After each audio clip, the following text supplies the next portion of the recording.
ازيكم يا بنات؟ عاملين ايه؟ تعالوا النهارده نحضر غدا سهل ونعمله بطريقه سهله جدا وسريعه، مش هتاخد معانا اي مجهود نهائي. هنعمل مع بعض فراخ محمره كده في الزيت والسمنه او الزبده، تديها طعم حلو.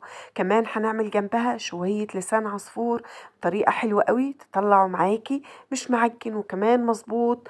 وهنعمل مكرونه اللي هي المكرونه الكشري ديت، وهقولك ازاي دلوقتي. سهله جدا والولاد بتحبها. يلا بينا نسمي الله. واول حاجه طبعا انت بتجيبي الفراخ بتاعتك، تغسليها كويس جدا وتنقعيها في محلول النقع، وبعد كده تشطفيها وتغلي ميه وتنزلي بالفراخ، وبعد كده تعملي البهارات والحاجات بتاعت الشوربه، بصل وجزر وكمان لومي وفلفل والحاجات الجميله اللي بتخلي يعني منكهات الشوربه دي. على النار عالية غلوتين، هدي النار وبعد كده نسيبها تستوي.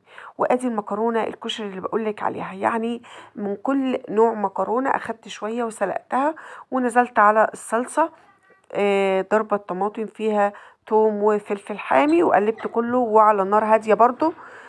ويلا بينا نعمل شوية لسان عصفور.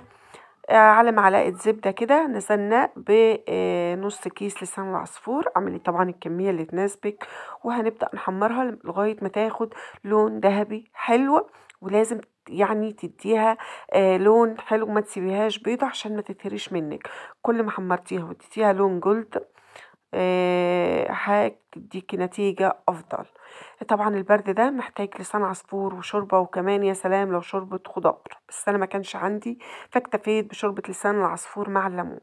وبعد كده بعد ما خدت تحميرة كويسة نزلنا عليها بكبشتين 3 من الشوربة، وظبطي الملح بتاعها وسيبيها تغلي كده.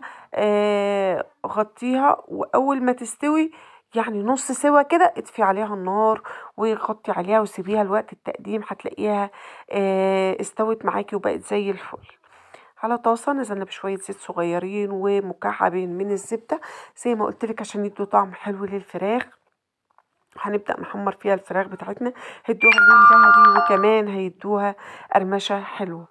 نزلنا كده بالفراخ عشان نبدأ نحمرها، وزي ما قلت لك هتفرق جدا مكعب الزبدة ده في طعم الفراخ بعد ما تتحمر.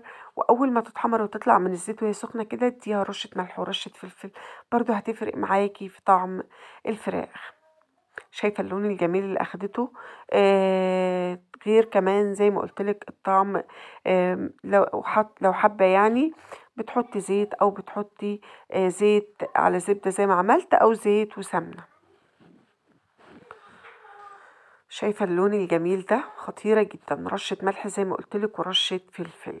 الجو اللي احنا فيه ده بجد محتاج طريقة الأكل دي. ادي الفراخ المحمرة بتاعتنا، وكمان هنجهز بقى لسان العصفور جنبها.